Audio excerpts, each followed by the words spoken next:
Joey. Wewe, imatanga lideta matuambia ni ya wenye lupa peke yake. Toa ukisi hapa.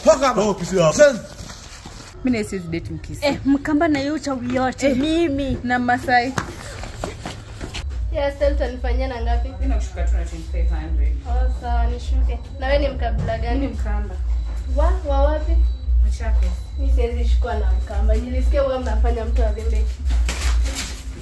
Leo mai pande hapo wewe.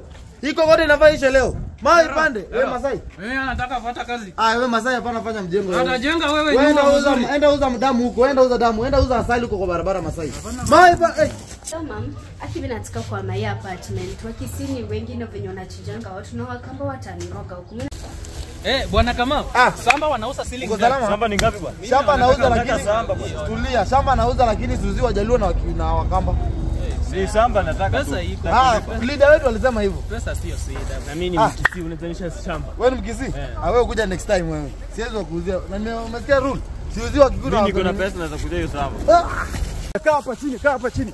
Sasa nyinyi wote in 2025 bado mna promote tribalism. Wewe ni Mkamba, wewe ni Mluo, wewe ni Mkikuyu. 2025 leaders wenye wanawaambia ona vitu wanasema. Wananchi lazima wadividiane kwa makabila. Kabisa. Ndio hatuwezi toka kwa kiti. So wewe unitusi. Mimi nitakutusi na wewe pia enda unitusi vizuri. Ndio waone hiyo mambo. Alafu kuna ile ng'ombe ile nitakupea.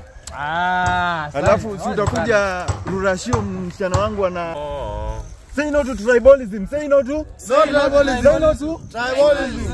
Very nice. Kwanza wewe.